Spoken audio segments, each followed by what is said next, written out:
Bonjour à tous. Aujourd'hui, les sentinelles du Christ. Si quelqu'un veut venir après moi, qu'il renonce à lui-même, qu'il se charge de sa croix et qu'il me suive. Matthieu 16 au verset 24.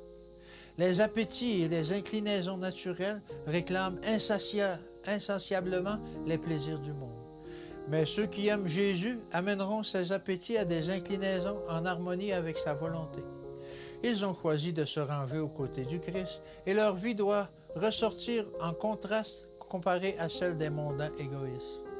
Le tentateur se présenta à eux avec ses flatteries et ses séductions, disant « Je te donnerai toutes ces choses si tu te prosternes et m'adores. » Mais ils savent qu'il n'a rien de mérite d'être accepté et ils refusent de céder à ces tentations.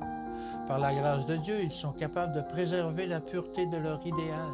Les saints anges se tiennent tout près d'eux et le Christ est révélé dans leur inébranlable adhésion à la vérité. Ils sont les sentinelles du Christ et ils rendent en véritables représentants un témoignage résolu en faveur de sa vérité. Ils démontrent qu'il existe une puissance spirituelle qui peut rendre les hommes capables de ne pas dévier d'un pas hors du sentier de la vérité et de la justice.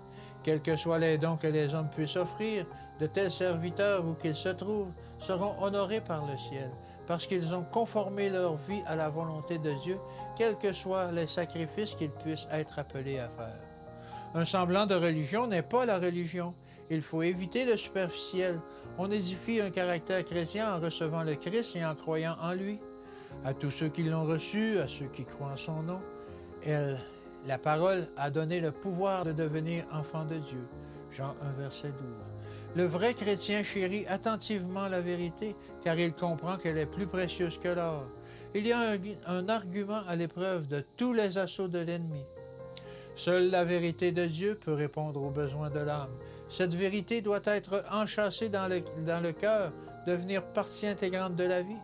C'est ainsi que le chrétien acquiert une expérience qui rend son âme vigilante, attentive, à ne rien faire pour briser l'harmonie avec la volonté de celui qui mourut, afin que les hommes et les femmes puissent jouir de la vie éternelle. Il fut tenté en tout point comme nous le sommes, cependant il ne commit pas de péché. Il sait comment secourir ceux qui passent par la tentation. Satan veille afin de saisir l'occasion de corrompre l'âme et de détruire l'intégrité.